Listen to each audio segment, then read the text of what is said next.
¿Alguna vez te has preguntado qué horrores quedaron enterrados en los campos de batalla que nadie volvió a cruzar? En este canal, historias de terror se entrelazan con los ecos más oscuros de la Segunda Guerra Mundial. Relatos que no aparecen en los libros, voces que no están en los informes y sombras que nunca deberían haber sido despertadas. Imagina esto: una patrulla enviada a explorar los túneles bajo una antigua catedral en ruinas. La misión parecía sencilla, pero lo que encontraron allí abajo no obedecía a las leyes humanas. Una criatura olvidada por el tiempo, no un soldado, no un enemigo, sino algo anterior al lenguaje, al fuego, a la guerra misma. Un susurro cósmico con forma de reptil, con ojos que reflejaban el vacío.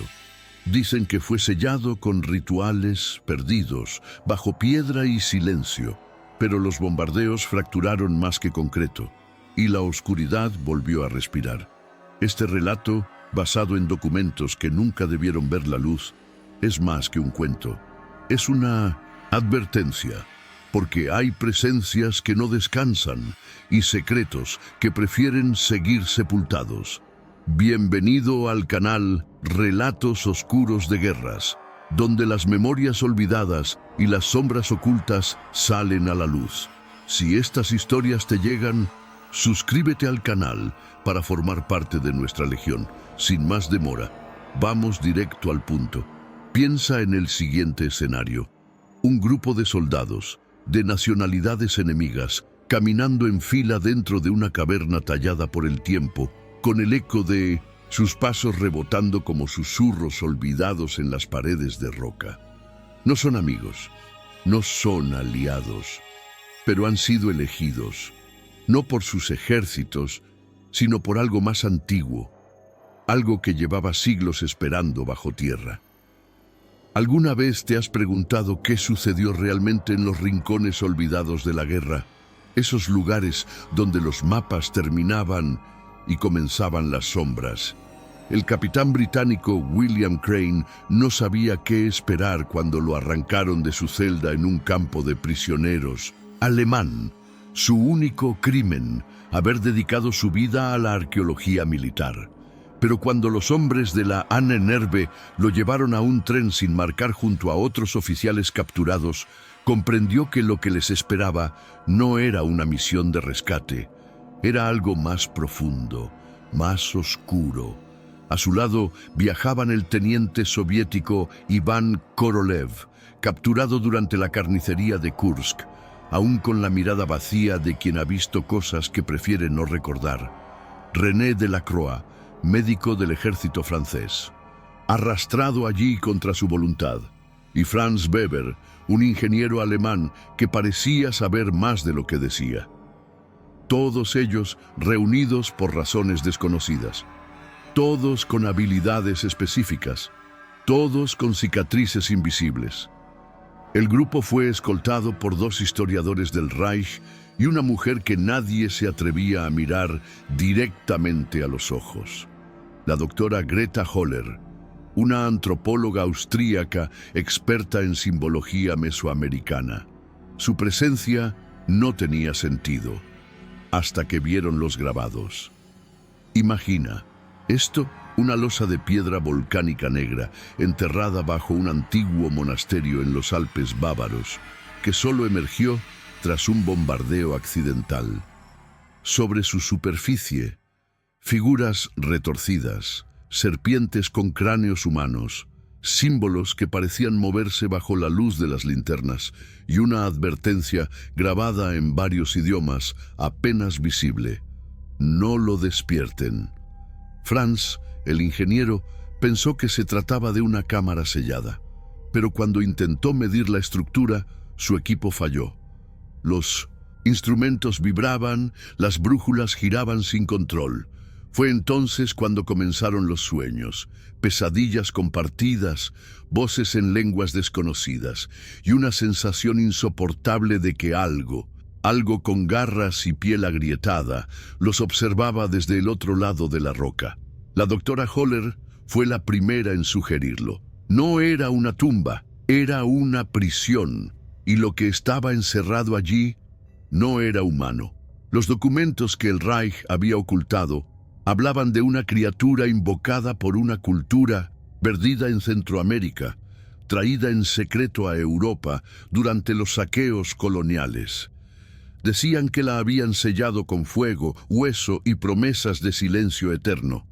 Pero la guerra rompió más que alianzas. Rompió sellos que jamás debieron tocarse. Las desapariciones empezaron una noche sin luna. Uno de los guardias desapareció sin dejar rastro. Al día siguiente encontraron sus botas, colocadas cuidadosamente junto a la piedra. Nada más, ni un sonido, ni una señal. Solo el eco vacío de un pasillo, más frío que la propia muerte. Lo que sea que dormía allí, ahora había despertado. Crane comenzó a registrar todo en un pequeño cuaderno, convencido de que nadie les creería. Korolev rezaba en voz baja. Delacroix temblaba al escuchar pasos que no venían de nadie, y Weber, que al principio era escéptico, empezó a hablar solo, como si alguien le susurrara cosas desde la oscuridad. Cada noche, la piedra parecía latir. Cada día, alguien perdía algo de sí mismo, y cuando por fin se dieron cuenta de que eran parte de un ritual, no los investigadores, sino el sacrificio, ya era demasiado tarde para escapar. Porque hay horrores que no vienen de fuera, vienen de dentro, cuando el miedo abre puertas que deberían permanecer cerradas para siempre. Y esa criatura, ese ser olvidado por la historia, no quería regresar a su encierro. Las últimas páginas del diario de Crane están manchadas, ilegibles. Solo una frase se repite una y otra vez, escrita con letra temblorosa. No era una leyenda, era una advertencia. Imagina esto, un túnel oculto bajo una catedral en ruinas. No un túnel cualquiera, sino uno que vibra con una energía que no se puede escuchar, pero que duele. Una fuerza que aprieta el pecho sin tocarlo, que se mete en la piel sin dejar marca. Las paredes estaban cubiertas de símbolos imposibles, serpientes con colmillos al revés, cráneos fusionados con raíces, glifos que parecían aztecas, pero que nadie había visto jamás en ningún códice conocido. Y entre ellos, figuras más antiguas aún, cosas que no pertenecían ni a este continente ni a este mundo. ¿Alguna vez te has preguntado qué secretos fueron sellados tan profundamente que ni siquiera la historia se atrevió a recordarlos?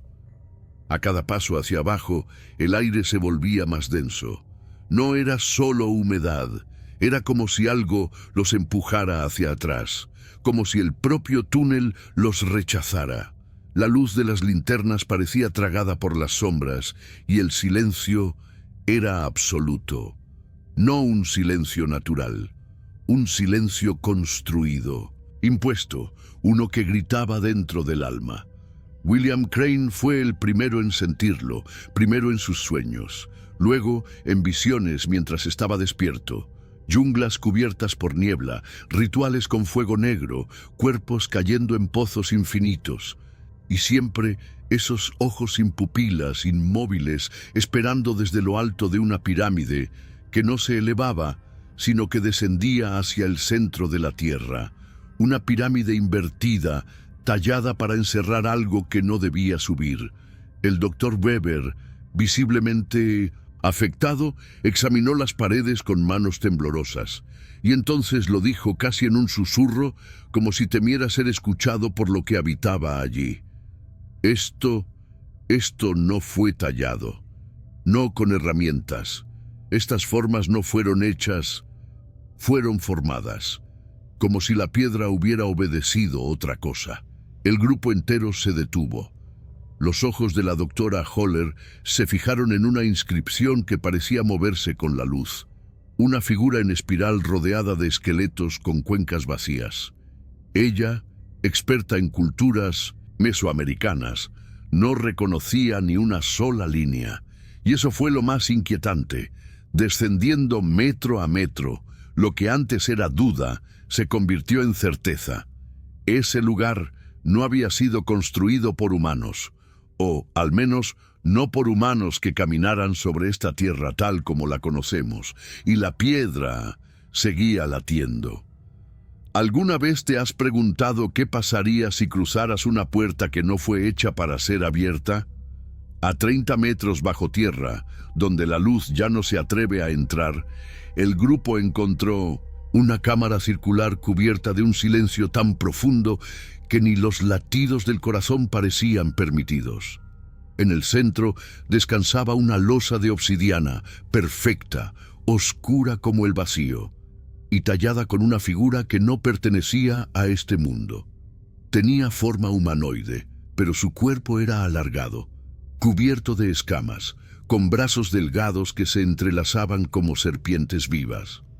Su rostro, sin boca, mostraba solo una hendidura donde los ojos deberían estar. Greta Höller la miró como si reconociera a alguien en una pesadilla recurrente. Su voz apenas fue un susurro. Sid-Simé dijo que había visto ese nombre en códices quemados siglos atrás, en fragmentos de relatos coloniales prohibidos. Los escribas lo llamaban el devorador del tiempo, una entidad que no vivía, sino que esperaba, encerrada entre mundos, y que cuando despertaba no destruía con fuego ni con guerra, sino con olvido. En el centro de la losa había un receptáculo en forma de espiral, lleno de un polvo fino de tono rojizo. Delacroix, el médico, tomó una muestra, la observó bajo el microscopio portátil que había traído consigo, y su rostro se tornó gris. «Esto no es tierra», dijo. «Contiene hierro y células humanas». Era una ofrenda, o algo peor, una cerradura que solo podía abrirse con aquello que alguna vez estuvo vivo. Korolev, el teniente soviético, retrocedió varios pasos, no por miedo físico, sino por algo más profundo, más visceral. «Hay algo que me está tocando», dijo, llevándose las manos a la cabeza. «Desde dentro de mi cráneo, como si alguien respirara allí». Todos lo miraron en silencio. Nadie se atrevió a reír, porque todos, de algún modo, también lo habían sentido. Esa presencia invisible, esa presión detrás de los ojos, esa voz que no usaba palabras, pero dejaba claro su mensaje: «No deberías estar aquí». Y aún así, estaban. Demasiado tarde para escapar, demasiado tarde para fingir que no habían escuchado. Imagina esto: un pasadizo que se estrecha como si la propia tierra quisiera cerrarse sobre ellos. Las linternas tiemblan y el aire se vuelve tan espeso que parece masticarse antes de respirar. Al final del túnel, una nueva cámara, más pequeña, más silenciosa, pero infinitamente más perturbadora. 6 cuerpos dispuestos en círculo, no esqueletos, no restos, cuerpos intactos, la piel tensa, sin signos de deterioro, los ojos cerrados, como si durmieran. El más pequeño, un niño pintado con pigmentos rojo y negro, las manos cruzadas sobre el pecho, como si custodiara un secreto que nadie debía conocer. René Delacroix dio un paso al frente con su cámara. Quería registrar lo que, a todas luces, era imposible, pero en cuanto presionó el botón, el visor parpadeó y murió. El zumbido comenzó de inmediato, no en los oídos, sino dentro del cuerpo. Una vibración profunda, sutil al principio, pero que pronto desató un caos interno. Corazones acelerados, estómagos contraídos, la sangre fluyendo en sentido contrario. Greta no parecía sorprendida. Se arrodilló junto al círculo y murmuró en náhuatl, su voz quebrada, como si hablara con algo antiguo y sagrado: «Si despiertan, el mundo sangrará». Nadie respondió, pero los cuerpos se movían. Los pechos subían y bajaban lentamente. No respiraban. Simulaban respirar. Un patrón sin vida. Un ritmo que no correspondía a ningún ser humano. Algo mecánico. Algo esperando. Weber intentó verificar si había algún sistema oculto en la sala. algún truco de ventilación, alguna explicación racional. No encontró nada, solo una inscripción enterrada bajo el polvo del suelo, escrita en un idioma desconocido, pero que todos, al mirarla, parecían entender sin necesidad de traducción. Una advertencia que no necesitaba palabras. Korolev, temblando, retrocedió sin apartar la mirada de los cuerpos. «Nos están escuchando», dijo. «Y ahora saben que estamos aquí». El zumbido aumentó. No era sonido, era un aviso. Los dispositivos electrónicos dejaron de funcionar. Las linternas parpadearon. El frío se volvió insoportable, como si la cámara absorbiera el calor, la luz, el tiempo mismo. Y entonces lo comprendieron. No habían encontrado un altar. Habían entrado en un nido. Uno en el que los sueños dormidos no eran humanos. Y despertar a esas criaturas era sellar su propio destino. Piensa en el siguiente escenario. Un silencio espeso, casi sólido, envolviendo un grupo de soldados atrapados en una cámara sin tiempo. El aire no se mueve, las sombras no cambian, y algo que no pertenece a este mundo, está a punto de abrir los ojos. Weber, con el rostro pálido y los músculos tensos por el terror, retrocedió un paso en falso. Su bota resbaló sobre el polvo oscuro y su cuerpo golpeó una de las figuras dormidas. El impacto fue leve, pero suficiente. El cuerpo cayó con un sonido seco y profundo, como si la tierra misma lo hubiera sentido. Entonces ocurrió. De la boca del cuerpo inmóvil brotó un fluido espeso, negro como la noche sin estrellas. No se derramó, se escurrió con intención, como si supiera exactamente hacia dónde ir. El líquido alcanzó el borde del altar y al tocar la obsidiana, la vibración que antes era apenas perceptible se convirtió en un rugido interno, no un sonido, una presión, una orden. Y el niño, el más pequeño de los cuerpos, aquel que yacía con las manos cruzadas y la piel pintada de rojo y negro, abrió los ojos. Eran dos abismos, profundos y sin fondo. No había pupilas, no había iris, solo una oscuridad viva que se movía como humo en el agua. El niño no respiraba, no se movía, pero algo detrás de esos ojos miraba al grupo y los reconocía. Crane cayó de rodillas al instante, no por debilidad física, sino porque su mente fue arrancada de la realidad. Imágenes brutales lo atravesaron como cuchillas. Ciudades sumergidas bajo océanos rojos, estrellas invertidas brillando en cielos imposibles, rituales de autoinmolación, donde seres con máscaras de obsidiana ofrecían sus cuerpos a un fuego que no quemaba, sino que devoraba el tiempo. Greta gritó algo en náhuatl, con un terror que la hizo retroceder por primera vez. «¡Han roto el sello!», chilló. «¡Ya no hay contención!». Y entonces la piedra cambió. No se rompió, mutó. Raíces negras comenzaron a brotar del suelo, del techo, de las grietas de las paredes. Palpitaban, húmedas, como si fueran arterias de un corazón que llevaba siglos sin latir. El altar respiraba, el templo respiraba, y algo bajo la cámara despertaba. El Tzitzime. No era solo un mito, no era una entidad dormida. Era un hambre, una conciencia, un recuerdo que exigía un cuerpo para existir y necesitaba un huésped.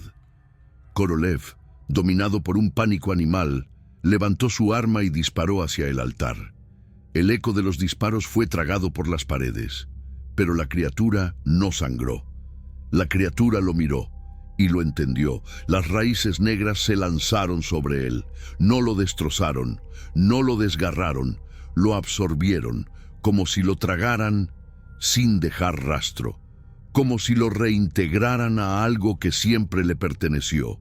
Solo quedó su gorra en el suelo, empapada en ese líquido negro que seguía goteando desde el altar como un corazón abierto. Los demás no podían moverse, no por miedo, sino porque el aire mismo parecía haberlos aprisionado. Y en medio de la cámara, el niño, o lo que fuera que habitaba ese cuerpo, levantó la cabeza por primera vez. El Sidsime ya no dormía, y había elegido su forma. Imagina esto. Estás en lo más profundo de la tierra, atrapado en una cámara que nunca debió ser abierta, frente a una criatura que no tiene rostro, pero sí hambre. Intentas escapar. Buscas la entrada por la que viniste, pero ahora solo hay carne. La salida había desaparecido.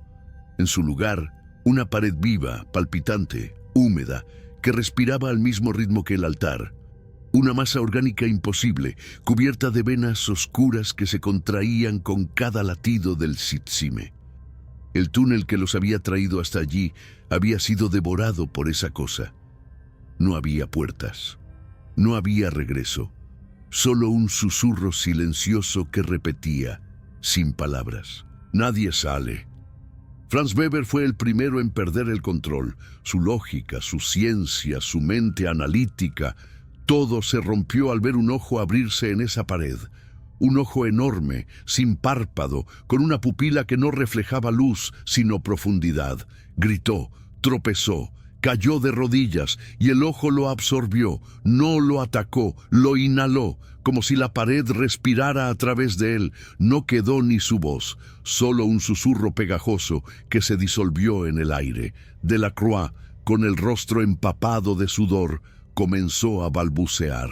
Al principio en francés, luego en un idioma que nadie reconocía, un lenguaje roto, gutural, ancestral. Palabras que no pertenecían a la boca de un hombre, sino a algo más antiguo.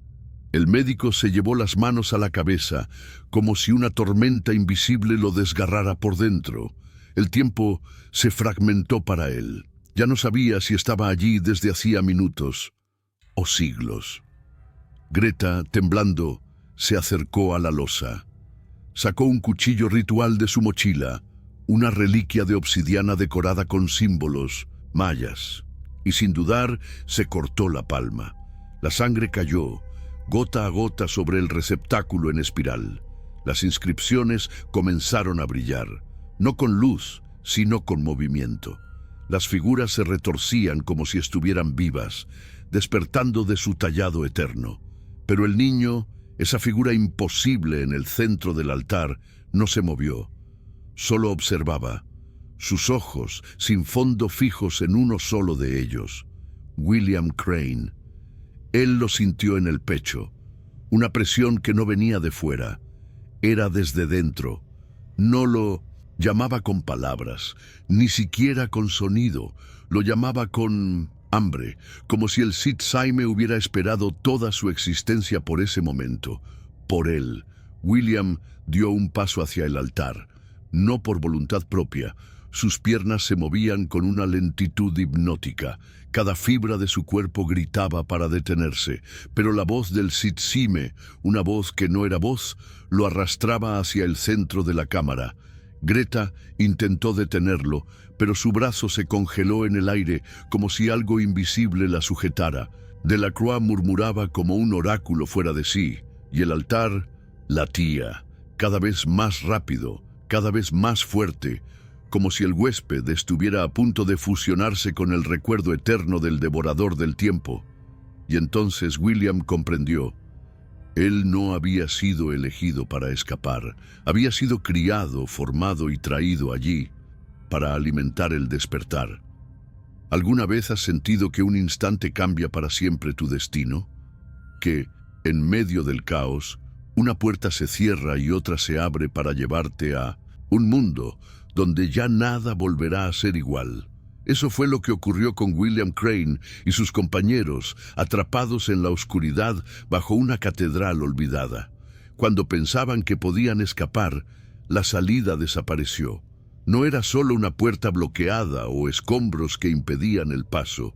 Era una pared viva, palpitante, respirante. Un muro que parecía latir al ritmo del Sidsime, esa entidad antigua que ya había despertado, hambrienta y con ansias de venganza.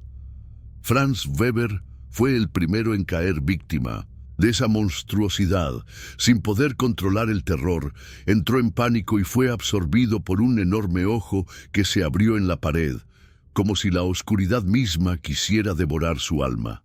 Su grito se perdió en el silencio absoluto y nadie volvió a saber de él. El médico René Delacroix comenzó a perder la noción del tiempo y de la realidad. Sus palabras se mezclaban en un francés roto y un idioma ancestral que parecía brotar de las entrañas de la tierra. Su mente se desmoronaba mientras la cámara entera vibraba con un zumbido que no se escuchaba, pero se sentía en lo más profundo del cuerpo. Greta Höller, la antropóloga, hizo algo que parecía sacado de un ritual olvidado. Sacó su cuchillo ceremonial y, sin dudar, se cortó la palma de la mano, dejando caer su sangre sobre la losa de obsidiana. Las inscripciones comenzaron a brillar con una luz espectral, como si despertaran de un sueño milenario. Pero el niño del altar, la criatura que habían liberado sin saberlo, no mostró miedo. Solo los observaba con sus ojos vacíos y sin pupilas, clavándolos en el capitán Crane. William sintió algo extrañamente familiar y aterrador al mismo tiempo. Un llamado, no con palabras, sino con una hambre invisible que se instaló en su pecho. Era el Sitzheim. Lo había elegido. ¿Crees que podrías resistir un llamado así? ¿O serías arrastrado, sin remedio, hacia un destino sellado desde antes de que nacieras? William dio un paso hacia el altar sin control, como si sus propios músculos hubieran decidido por él. Greta intentó detenerlo, pero algo invisible la detuvo en seco. Delacroix murmuraba incoherencias mientras el altar latía cada vez más rápido, como un corazón oscuro que reclamaba a su huésped. El Sitzheim no solo había despertado, sino que buscaba fusionarse con William para renacer a través de él, y el tiempo para huir se había acabado. ¿Alguna vez te has preguntado qué ocurre cuando alguien escapa de la oscuridad solo para descubrir que la sombra lo acompaña para siempre? Años después de aquella pesadilla bajo la catedral, William Crane vivía retirado en una pequeña aldea cerca del Canal de la Mancha. Su vida era silenciosa, casi olvidada por el mundo. No recibía visitas, no buscaba compañía, solo escribía, noche tras noche, en un cuaderno viejo y gastado, intentando poner en palabras aquello que había visto y sentido, como si al hacerlo pudiera contener algo que siempre lo perseguía. Pero la oscuridad no se olvida, no se va. A menudo despertaba exactamente a las 3:33 de la madrugada con un zumbido persistente que no provenía de sus oídos, sino que latía en su pecho como un tambor invisible marcando un ritmo imposible de ignorar. Una noche, cuando el viento golpeaba con fuerza las ventanas y la luna apenas iluminaba el pasillo de su casa, sintió una presencia. Una figura apareció ante él. No tenía rostro, ni forma clara, solo una densidad en el aire, un peso que aplastaba la calma y dejaba solo un frío cortante. En un susurro imposible de comprender, escuchó una palabra, Talzote. Intrigado y aterrorizado, William descubrió que aquel nombre era el original del Sitzheim. No un simple monstruo, sino una herida estelar, una entidad ancestral sellada bajo la tierra mucho antes de que los mexicas siquiera caminaran sobre esa tierra. Entonces comprendió la verdad más aterradora. Él no era un sobreviviente, no había escapado.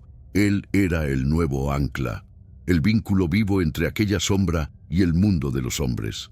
Y mientras escribía, con la mano temblorosa y el corazón latiendo al compás de ese zumbido, sabía que la historia no había terminado, porque el eco del Sitzheim persistía, y su sombra estaba siempre más cerca de lo que él imaginaba. ¿Conocías esta historia? Quizás nunca fue contada con palabras claras, ni apareció en libros ni archivos oficiales. porque algunas verdades son tan profundas, tan oscuras, que parecen demasiado peligrosas para revelarse. William Crane no fue un simple testigo, fue parte de un ciclo interminable, un relevo que nunca termina. En 1962, años después de haber desaparecido de la vista del mundo, recibió una carta sin remitente. Dentro, una fotografía desgastada mostraba el altar subterráneo en ruinas, el mismo lugar donde todo comenzó. En ella, un joven con los ojos cerrados, el pecho marcado con un espiral idéntico al que él llevaba. William sonrió, pero no por alivio. Su sonrisa era una mezcla de resignación y aceptación. Sabía que había cumplido su parte, que su tormento terminaba, pero que el ciclo continuaba. El Tsimane, esa entidad oscura, la herida estelar que había despertado bajo la tierra mucho antes que los primeros humanos, había encontrado un nuevo custodio. Él era libre, sí, pero el horror nunca termina realmente. No mientras exista la guerra, el miedo y el rastro indeleble que dejan en quienes la enfrentan. Mientras haya grietas en la realidad, espacios donde la sombra puede infiltrarse, el Tsimane siempre encontrará un camino para regresar, para crecer, para alimentarse. Bajo las ruinas del mundo, en lugares olvidados por la historia y enterrados bajo el tiempo, algo espera, algo que no duerme, algo que escucha. No es solo una historia, ni un cuento para entretenerse en la oscuridad de la noche. Es una advertencia, un eco persistente de un secreto demasiado grande para olvidarse. ¿Qué harías tú si sintieras una presencia que no cesa? Si la sombra de algo que no pertenece a este mundo se instalara dentro de ti, sin posibilidad de escapar. ¿Te atreverías a buscar esas grietas, a abrir puertas que quizá deberían permanecer cerradas? ¿Y qué otras historias ocultas de la guerra deberían ser contadas aquí, lejos de los documentos oficiales y las narrativas aceptadas? Si esta historia te dejó pensando, no permitas que se pierda en el olvido. Suscríbete al canal y activa las notificaciones para descubrir más secretos enterrados por la guerra, relatos que otros prefieren no recordar. Gracias por quedarte hasta el final, pero recuerda, hay cosas que es mejor no buscar. Nos vemos en el próximo relato, si es que aún estás aquí.